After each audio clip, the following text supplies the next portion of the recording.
I hope you enjoyed the action here at the ADCC North American Trials, the East Coast Trials as they call them, from Atlantic City, New Jersey, the Showboat Casino. Wow. Amazing weekend, a lot of jiu-jitsu to try and digest. I don't think it's possible to recap everything that happened over the weekend because these divisions were huge, right? Yeah, they were. You had literally divisions of over 150 competitors in some of the weight classes, and that meant that some of the finalists had to fight 6 times to even make it into the finals today. So I think that what's most important, Shawn, is if we focus on, first of all, the biggest winners in the finals, the weight class finals. And let's start off, let's go up through the weight classes, and let's start off with the 66 kilogram division. What do you think? I mean, Kolabate, 16 years old. What a show he put on the whole weekend. His submission rate was off the charts. He just looked so calm and composed. 16 going on 30. 16 going on 30 indeed, yeah. Kolabate is just, I mean, a phenomenon, right? Yeah. The kid's been training since he's 4 years old. He's now, 16 years of age. He's a blue belt. He's training the art of jiu-jitsu with Guy Mendez, and it just shows, right? He moved there a couple of years ago. He's been training with the Mendez brothers, and he was already good. He already had access to world-class instruction, but it's incredible to see a competitor as young as he is compete as mature as he competes, right? Yeah, and I think we're just going to keep seeing that level go up. I mean, like we said, we really haven't seen his wrestling game, but like that shot looked pretty good in the end. Things that he's doing, he's just so well-rounded. He's so complete already. So it's going to be a treat not only to see him compete in a year from now, how his game has evolved, but it was a treat to see him this weekend. Moving on to the 77 kilogram division, Cade Ruotolo will compete in the 2022 ADCC World Championships. He took a very, very close decision win over William Tackett in the final, and I thought this was really interesting because Tackett gave Ruotolo, for me, one of his toughest matches of the weekend. And that's saying something, considering that Ruotolo had to go head-to-head with PJ Barch in that earlier round match, for example. Yeah, I agree 100%. I could say, I think it might be safe to say that if there was a technical match of the day or weekend award, that it might have been that one. I think that Tackett showed a lot of exceptionally good technique. Cade is as well.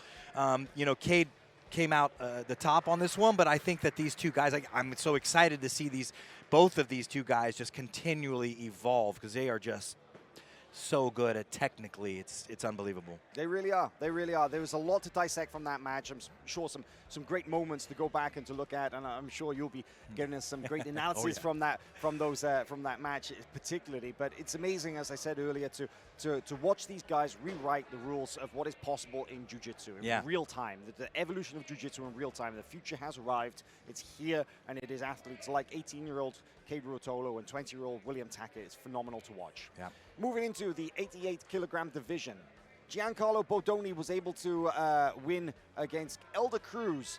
Now, this was, for me, an example of knowing the ADCC rules very, very well, applying them perfectly, a strategy based around that perfectly, and backing it up with technical know-how and just straight up determination and hustle to make sure that you secure what you need to do. Right, Shawn? I totally agree. Giancarlo played a perfect strategy.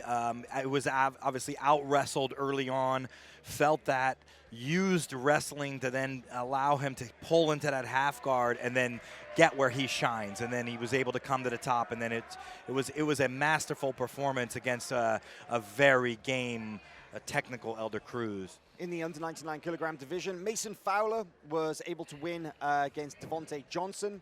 That was a really hard-fought match again. And then you also had in the over 99 division, John Hansen submitting Damon Ramos in 26 seconds, the only submission in the men's finals here. And interesting to note that both Fowler in the under 99 kilogram division and Hansen in the over 99 kilogram division, both of those ADCC veterans, veterans of the ADCC World Championships, and both of those men will return in 2022.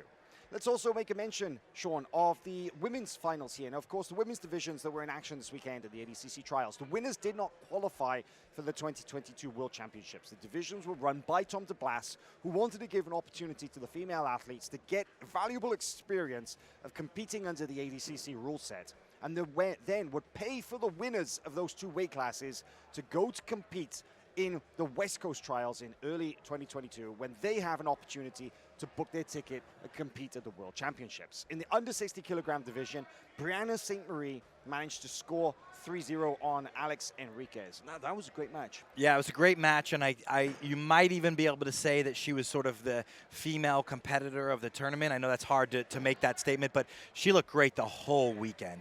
I mean, super technical, always submission hunting, and just used the Kimura throughout and the John Wayne throughout her matches. Yeah, that John Wayne sweep, all about that. That's it, and she used it very well and was able to gain a lot of positional superiority before submitting a lot of her opponents this weekend. Yeah, couldn't quite get the submission in the final, but it wasn't for lack of trying. Yeah. In the heavyweight division, Kendall Rusing, no surprise, I think, that she was able to score 6-0 on Amy Campo, but it was a very tough match, and Campo surprised me with her aggression and the leg attacks that she was utilizing throughout that match, right? Yeah, exactly, and Campo had some really nice attacks early on.